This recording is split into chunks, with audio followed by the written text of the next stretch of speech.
okay? We'll do the sutures first, guys. So right here we have the left coronal suture, right coronal suture here. Right down the center between the parietal bones, guys, we have the mid-sagittal suture. On the posterior side, between occiput and the parietal bones, we have a right lambdoid suture and a left lambdoid suture here, okay? Now, bones here, guys, frontal bone, right parietal bone, left parietal bone, occipital bone, guys, on the back. Remember, it makes the posterior, inferior portion of the skull, okay? Now, parts that I wanted you to know. We'll do the frontal bone first. This don't match. Come on. Okay, stay in place. Nope. All right, frontal bone, guys. Location right here.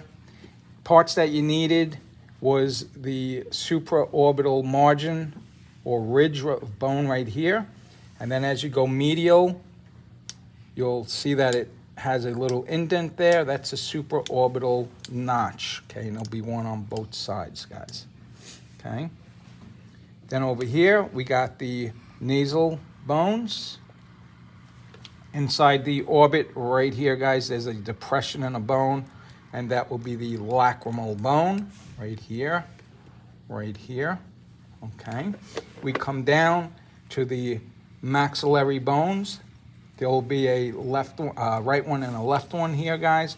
And through the maxillary bones, we have the inferior orbital foramens right here, okay? Looking into the nasal cavity, we have the nasal septum. The upper half, guys, made by the perpendicular plate of ethmoid. Bottom half is made by a bone known as the vomer, okay? Out here, zygomatic bones, right one and a left one. That's your cheekbones. And then over here, guys, we have what is known as the zygomatic arch. So if I tag this whole piece with tape, that's the zygomatic arch, okay? Back here, temporal bone, mastoid process, styloid process, mandibular fossa right here, guys, okay? Go to occiput. We have the foramen magnum. Off to the sides, we have the occipital condyles. And right back here, guys, that bump of bone, that's the external occipital protuberance, or the EOP, right here, okay? All right, now, let's see. Over here, we got a temporal bone by itself. This is the squamous portion. That's the thin portion, guys, okay? Over here, we have the mastoid process, the opening to the ear canal known as the external acoustic meatus, or the EAM. Right here, where this plastic thing is, guys, that would have been the mandibular fossa. That's where the mandible will attach like that, guys, right in there, okay? And then over here, we have a process coming off the temporal bone. It points towards the zygomatic bone. So this is the zygomatic process of the temporal bone, okay? Mastoid process here. And then inside, guys, we have the petrous portion of the bone here, okay? And petrous means very thick and hard. So this is the thick and hard area. It surrounds your ear canal, guys, and there's going to be two organs in here that are needed protection. That's why it's such a hard piece of bone right here, guys, okay? Okay, so that's the temporal bone. Next bone, guys, looking inside, we have, my friend, the owl, okay? Looks like an owl or a bat. This is called the sphenoid bone. Sphenoid, guys, sits straight down right behind the frontal bone. Keep pushing him down.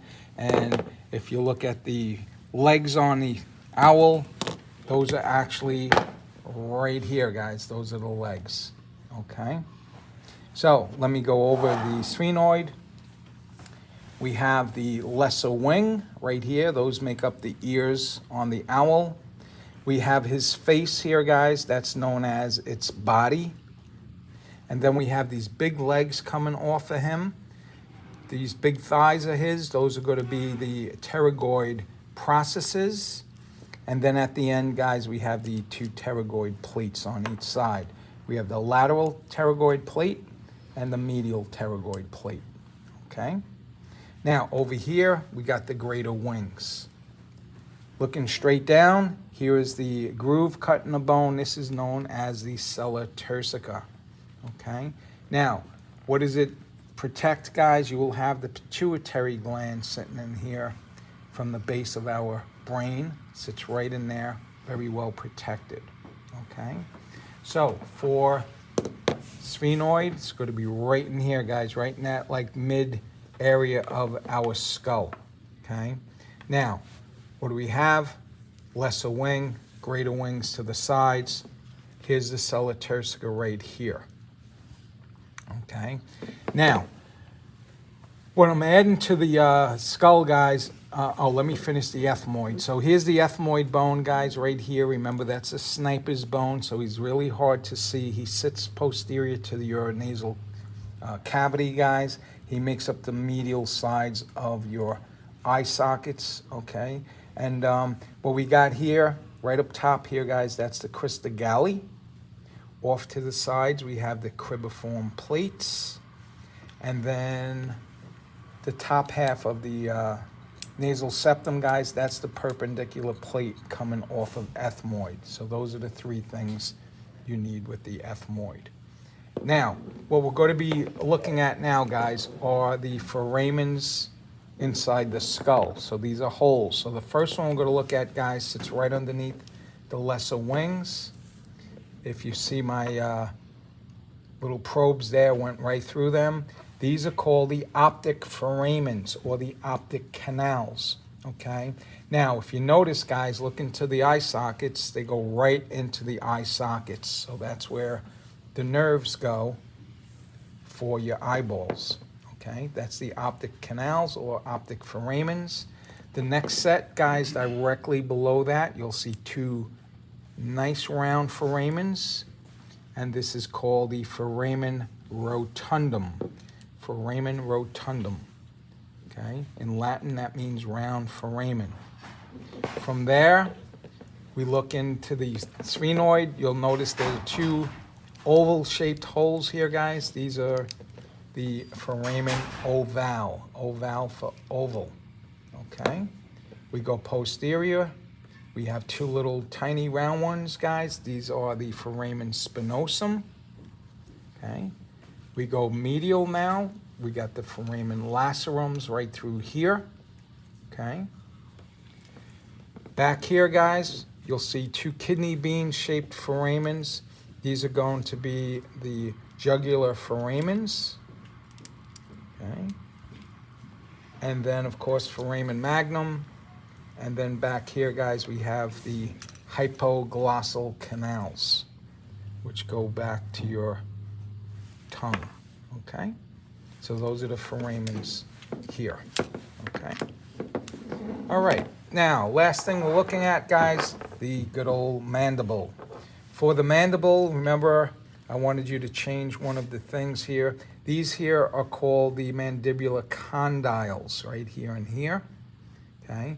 And those guys will actually articulate, guys, with the mandibular fosses of the temporal bone, okay? And it makes the TMJ, or temporal mandibular joint, okay? Now, we have the mandibular condyles. This is the mandibular notch here, guys. Now, these two pieces of bone sticking upward, these are going to be called the coronoid processes, okay? We come down to the front, guys. We're going to have the mental foramens here and here, okay? We will have the mental protuberances. That's the bone points here on the edge of the mandible. And then in between the teeth and jaw, guys, we're gonna have some bony pieces. These make like a ridge up here.